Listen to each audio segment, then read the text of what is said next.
Disparition d'Alexandra, une jeune étudiante congolaise âgée de 21 ans vivant au Québec dans la ville de Trois-Rivières. En effet, c'est le cri de détresse d'une mère vivant à Kinshasa qui a alerté tout le monde sur les réseaux. Aidez-moi à retrouver ma fille, Alex. Aidez-moi.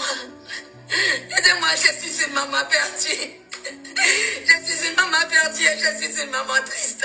Je suis une maman qui ne sait pas quoi faire. Qu'est-ce que je peux faire à ce moment?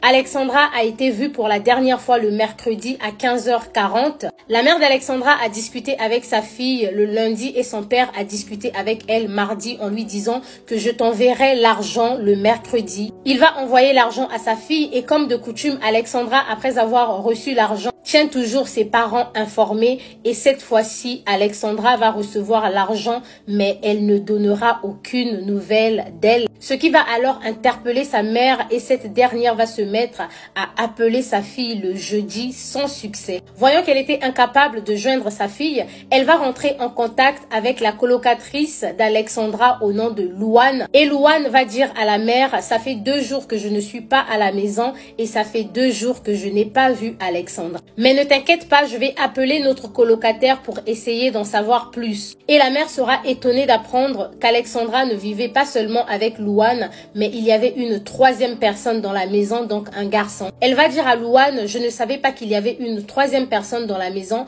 passe-moi également son numéro de téléphone, comme ça je vais essayer de discuter avec lui. Elle va alors appeler le colocataire en vain et le téléphone sonnait dans le vide. Et aux dernières nouvelles, c'est un jeune homme qui travaille de nuit, donc à l'heure là, il était en train de dormir. Et plus tard, elle va rappeler et cette fois-ci, elle va la voir au téléphone. Le jeune homme va lui dire, j'ai vu Alexandra pour la dernière fois le mercredi, je l'ai déposée à 15h40 à l'île Quentin. Étant donné que je passe les journées à la maison depuis le mercredi, je ne l'ai pas vue rentrer et là nous sommes le vendredi. Avec un peu de chance, Louane qui avait travaillé ce jour-là va prendre sa pause et va rentrer à la maison. La mère d'Alexandra va demander aux 2 colocataires de contacter la police. Ils vont hésiter de contacter la police en disant à la mère d'Alexandra que si ce sont les amis qui contactent la police ne prendra pas la plainte au sérieux. Et la mère d'Alexandra va contacter la police de Trois-Rivières. La police va se rendre au domicile. Ils vont recueillir toutes les informations nécessaires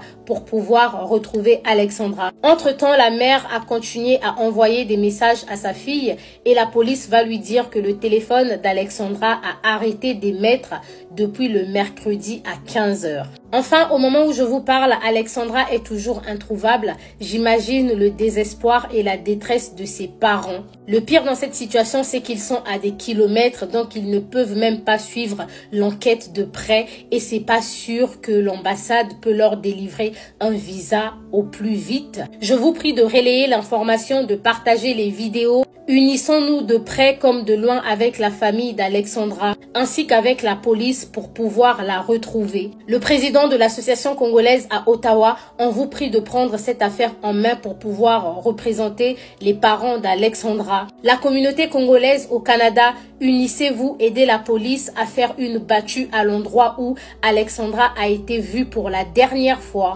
Alexandra aime créer du contenu sur les réseaux sociaux. Elle adore également la mode, elle mesure 1,73 m. Elle est très jeune, innocente et vulnérable. Est-ce que la pauvre a eu à faire une mauvaise rencontre ce jour-là? On ne sait pas. Mais comme l'adage le dit si bien, l'espoir fait vivre. On espère avec la grâce de Dieu retrouver Alexandra saine et sauve. Alexandra, où que tu sois, si tu peux nous entendre, tiens bon et sache-le que ta mère a besoin de toi. Donne à la police un signe.